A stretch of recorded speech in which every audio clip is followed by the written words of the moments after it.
सहारा company ने जनता के अरबों रुपए को डकार लिया है। इसके बारे में आप संघर्ष कर रहे हैं। शासन का क्या रवैया है? आपका संघर्ष कैसे चल रहा है? देखिए, नमस्कार, मैं अभय देव शुक्ला, ऑल इंडिया जन आंदोलन संघर्ष न्याय मोर्चा का राष्ट्रीय अध्यक्ष।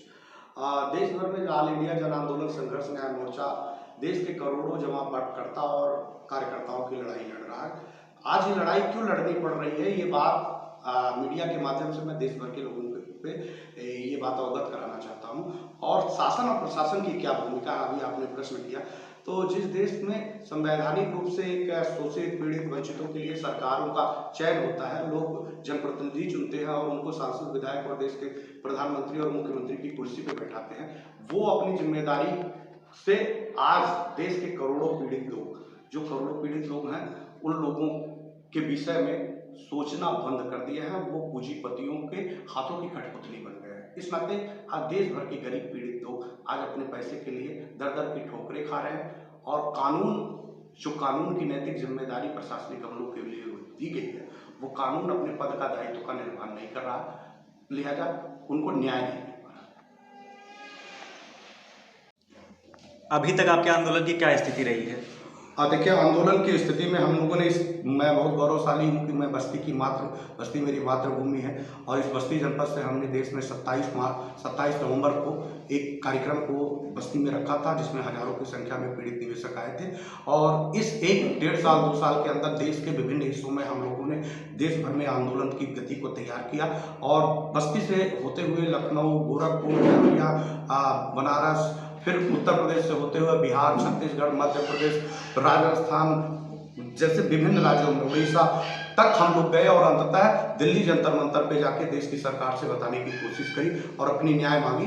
और उसका सार्थक नतीजा ये निकला कि देश में आंदोलन से, लोग कहते हैं आंदोलन से क्या हो जाता है, आंदोलन से होता ये है कि देश भर में जब सहारा पीड़ितों के साथ अत्याचार कर रही थी, उनके पैसे को हड़पने की कूटरची साजिश कर रही थी, तो माननीय सुप्रीम कोर्ट, हाई कोर्ट ने, दिल्ली हाई कोर्ट ने उनकी इस आंदोलन को मद्देनजर देखते हुए विभिन्न हाईकोर्टों में केसेस लगे हुए थे। उस केस के अंतराल में दिल्ली हाई कोर्ट ने सबसे पहले उनकी एनआई बंद कर दी, उसके बाद उनके सभी खातों पे बैन लगा दिया।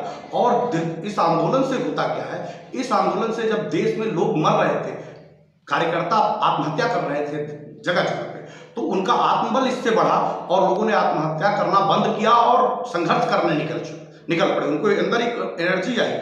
करोड़ों 12 लाख कार्यकर्ता है, वो डिप्रेशन के शिकार हो गए थे और इस आंदोलन ने उनको जीने का राह दिखाया और आंदोलन में बड़ा करके देश के में सरकार से लड़ने कर पैसा लेने का, क्योंकि हम लोग सरकार से इस नाते लड़ रहे हैं कि सरकार ने उनको लाइसेंस जारी किया है। हम अब सुब्रत राय से पैसा नहीं मांग रहे हैं, हम देश की सरकार से पैसा मांग रहे हैं कि देश की सरकार अगर बड़े बड़े पूंजीपति, उद्योगपतियों को कोरोना काल में उनका कर्जा माफ करके उनको बिजनेस कराने के लिए बड़े पैसे दे सकती है, जो देश में करोड़ों लाखों लोग सड़कों पे भुखमरी के कगार पे आ गए, उनको 2 लाख हजार करोड़ रुपए देके, उनको अनुदान देके उनका जीवन यापन सुरक्षित क्यों नहीं कर रही है? और आपने उनको लाइसेंस जारी किया था। अगर लाइसेंस दिया था तो आप ही ने लाइसेंस दिया था, तब ये ठग मंडली बैठ के देश भर के लोगों का पैसा ऑफिस खोल के लूट रही थी और प्रशासनिक अधिकारी, कर्मचारी उनकी मदद कर रहे हैं अगर वो उनको गिरफ्तार नहीं कर रहे हैं। हमारे लोग एप्लीकेशन लेके जाते हैं, उनके ऊपर देश भर में 700 एफआईआर हुए हैं। और बड़े दुर्भाग्य की बात है, मैं बस्ती जनपद की बात करूं, कि बगल में सिद्धार्थनगर में एफआईआर दर्ज हो चुका है, अयोध्या में एफआईआर दर्ज हो चुका है, गोरखपुर में एफआईआर दर्ज हो चुका है, विभिन्न और उत्तर प्रदेश के जनपदों में एफआईआर दर्ज हो चुका है। लेकिन बस्ती कप्तान जो वर्तमान में है, उनको कम से कम 20 से ज्यादा एफआईआर की कॉपी हम लोगों ने दिया है और उसी के लिए हम लोग आंदोलन कर रहे हैं कि अगर ये आंदोलन में इनका पैसा फंसा हुआ है, क्योंकि जहां जहां एफआईआर हो रहा है वहां के डायरेक्टर और वहां के लोग, उनके ऊपर प्रेशर पड़ा, वो पैसा दे रहे हैं। प्रमाण हम दे रहे हैं कि राजे नंदे गांव में 15 करोड़ रुपए हम लोगों ने इस आंदोलन से दिलवाया है और वहां एफआईआर दर्ज हुई, उनके 4 डायरेक्टर गिरफ्तार हुए। अभी कई सारे डायरेक्टर गिरफ्तार हुए हैं, कई लोग रीजनल मैनेजर गिरफ्तार है। और अगर बस्ती में भी इनकी गिरफ्तारी होगी, क्योंकि एफआईआर में संविधान में कानून वही है जो बस्ती में है, वो संत कबीर नगर में है, वो सिद्धार्थनगर में है और पूरे देश में है। क्या बस्ती के कप्तान महोदय ये बताएंगे कि बस्ती के लिए कानून कोई दूसरा है और उनके लिए अन्य बाहर के लिए कानून कोई दूसरा है?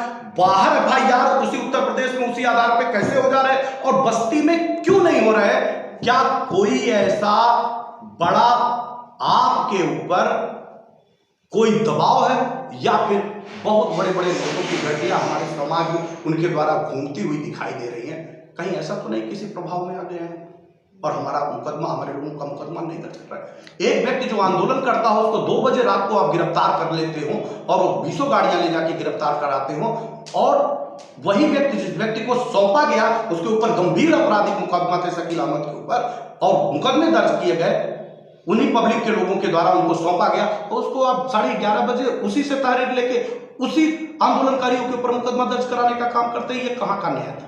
क्या अपराधियों से मुकदमा लेके जो आंदोलनकारी हैं उन्हीं के ऊपर मुकदमा दर्ज करने के लिए ऊपर से कोई फरमान आया है? आगे की क्या रणनीति है? आगे की रणनीति है कि देश भर के लोग सड़क पे उतर रहे हैं, आंदोलनकारी अपने गांव गली मोहल्लों में देश भर के जागरूक पीड़ित कार्यकर्ताओं के जमाकर्ताओं के घर तक जा रहे हैं, उनको सच बात बता रहे हैं कि ये कानूनी उलझन में सहारा सेवी के विवाद में फंसाए है, जो सहारा का, सेवी का और सरकार का प्रोपोगंडा है, इसको आगे तक ये ले जा रहे हैं जिससे देश के निवेशकों का पैसा ना देना पड़े और ये पैसा हम कूटरचित साजिश करके सरकार की मिली भगत करके इस पैसे को लूटते रहे और इनका लोकतांत्रिक व्यवस्था में इनके विधायक, सांसद और ये लोगों का गठजोड़ इसी तरह चलता रहे। कोई भी विपक्ष या पक्ष आज क्यों नहीं बोल रहा है?